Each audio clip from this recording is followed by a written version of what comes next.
ആയിഷ ബീവിന്റെ മുമ്പിലേക്ക് 7 മാസം പ്രായമല്ല 7 മാസം ഗർഭവതിയായ ഒരു പെണ്ണ് കടന്നു വരികയാണ്. എന്നിട്ട് ബഹുമാനപ്പെട്ട ആയിഷ ബീവി റളിയല്ലാഹു തആല അൻഹയോട് ചോദിച്ചു, അല്ലയോ പ്രിയപ്പെട്ട ആയിഷ, എന്റെ ഗർഭാശയത്തിന്റെ ഉള്ളിൽ കിടക്കുന്ന കുട്ടി അതാണാണോ പെണ്ണാണോ എന്നെനിക്കറിയില്ല.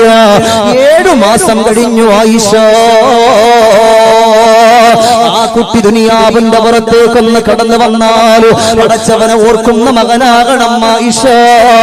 എന്റെ ഹബീബിനെ ഇഷ്ടപ്പെടുന്ന, ഹബീബിന്റെ ജീവിതത്തിലൂടെ കടന്നു പോകുന്ന ഒരു മകനാകണം ആയിഷ.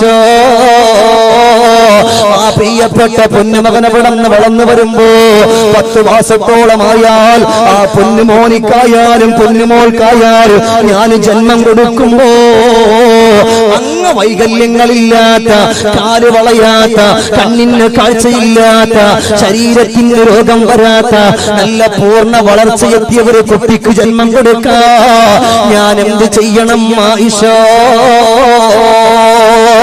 ആയിഷ ബീവി റളിയല്ലാഹു തആല അൻഹാ ഇന്നിവിടെ കടന്നിരിക്കുന്ന എന്റെ പെങ്ങളെ, നിങ്ങളുടെ മക്കളോട് നിങ്ങളെ പഠിപ്പിച്ചു കൊടുക്കാൻ, നിങ്ങളുടെ അയൽവാസികളോട് പഠിപ്പിച്ചു കൊടുക്കാൻ, നിങ്ങളുടെ ഭാര്യമാരോട് പഠിപ്പിച്ചു കൊടുക്കാൻ 7ാമത്തെ മാസത്തിന്റെ കഥ പറയുമ്പോ ആയിഷ ബീവി റളിയല്ലാഹു തആല പറഞ്ഞു കൊടുക്കുകയാണ്, മോളെ 4 സൂറത്തിനെ നീ പതിവാക്കണം മോളെ. 4 സൂറത്തിനെ നിന്റെ ജീവിതത്തിൽ കൊണ്ടുവരണം. അല്ലാഹുവേ, 5ാമത്തെ മാസം മുതൽ ആയിഷ ബീവി പറഞ്ഞു കൊടുക്കുകയാണ്, 5ാമത്തെ മാസം നിന്റെ പ്രിയപ്പെട്ട വയറ്റിൽ വളരുന്ന കുട്ടിക്ക് 5ാമത്തെ മാസമായാൽ ഇദാ ജാഅ നസ്റുല്ലാഹി വൽ ഫത്ഹ് വറഅയ്ത الناس يدخلون في دين الله أفواجا എന്നുള്ള സൂറത്ത് ഓതണം മോളെ. 6ാമത്തെ മാസം ഒന്ന് കടന്നു വന്ന സൂറത്ത് മറിയം നീ ഓതണം മോളെ. അത് മുടക്കല്ല, നല്ലതുപോലെ അച്ചടക്കത്തോടെ ഒരേ ഇരുത്തത്തിൽ ഇരുന്ന് ഓതാൻ കഴിഞ്ഞ നിന്റെ കുട്ടിക്കൊരംഗവൈകല്യം വരൂല പെണ്ണേ എന്ന് പറഞ്ഞു കൊടുത്തുകൊണ്ട് 7ാമത്തെ മാസത്തിൽ ഓതാ പറഞ്ഞ സൂറത്തേതാ? ഇന്നാ أعطيناك الكوثر فصل لربك وانحر إن شانئك هو الأبتر. 7ാമത്തെ മാസത്തിന്റെ കഥ പറഞ്ഞു. 8ാമത്തെ മാസം അവിടെ 8ാമത്തെ മാസത്തെ പറ്റി പഠിപ്പിച്ചു കൊടുക്കുകയാണ്.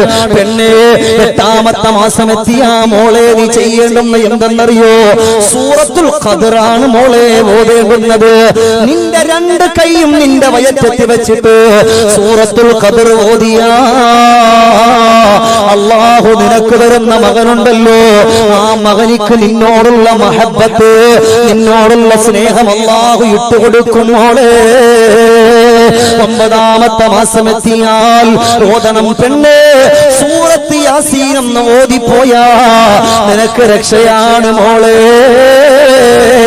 എന്റെ പെങ്ങളെ, എത്രയോ സമയങ്ങളാണ് ഞാൻ എന്തിനാ ഇത് പറഞ്ഞു എന്നറിയോ? ഗർഭാശയത്തിന്റെ ഉള്ളിൽ വളർന്നു വരുന്ന കുട്ടിയുണ്ടല്ലോ, നിങ്ങൾ സംസാരിക്കുന്ന കുട്ടി കേൾക്കുന്നുണ്ട്, നിങ്ങൾ കളവ് പറയുന്ന കുട്ടി അറിയുന്നുണ്ട്, നിങ്ങളുടെ മനസ്സുകൊണ്ട് ചിന്തിക്കുന്നതാ കുട്ടി അറിയുന്നുണ്ട്. എന്റെ പെങ്ങളെ, നിങ്ങളെ കളിയാക്കാനും നിങ്ങളെ ആക്ഷേപിക്കാനും വന്നവനല്ല.